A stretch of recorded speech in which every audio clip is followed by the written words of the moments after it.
द्रास जो है adventure sports का हब है।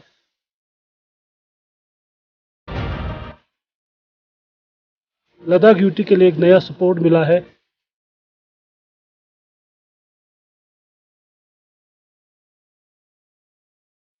मुझे लगता है कि ये एक सक्सेसफुल ट्रायल हमारे यहाँ पे हुआ है दुनिया के सरद तरीन इलाके में।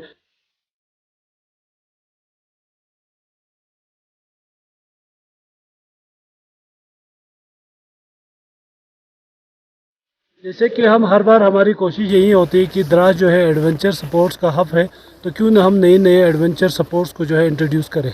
तो अल्हम्दुलिल्लाह उसमें मैं सबसे ज़्यादा अपने पोलो प्लेयरों का शुक्रिया अदा करता हूँ कि जो जब भी हम नया इनिशिएटिव लेते हैं वो हमें सपोर्ट देते हैं और जब भी बुलाते हैं वो आ जाते हैं। आज उनकी मेहनत का नतीजा है कि जो स्नो पोलो जो एशिया में इंडिया में बिल्कुल एक नया गेम है, यूरोप में आप अक्सर टीवी में देखते होंगे, कहीं ना कहीं हम चाहते थे कि उसका स्कोप लद्दाख यूटी में द्रास जैसे इलाके में काफ़ी है जो बर्फ़ के लिए माना जाता है।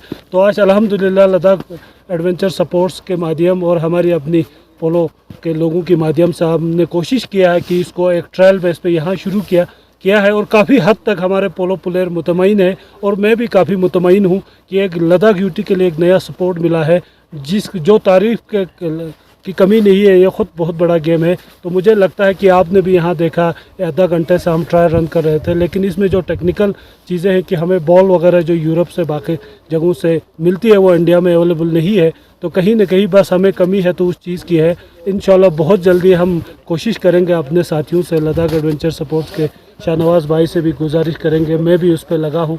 और हमारे इन प्लेयर तमाम प्लेयर हमारे द्रास में 10 टीमें हैं, उन तमाम प्लेयरों की मेहनत है। यहाँ बहुत सारी टीमों के प्लेयर्स आए हुए हैं, वो हर बार आते हैं। तो मुझे लगता है कि ये एक सक्सेसफुल ट्रायल हमारे यहाँ पे हुआ है दुनिया के सरद तरीन इलाके में।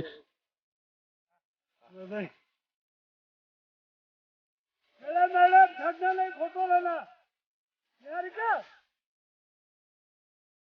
मोबाइल पकड़ो।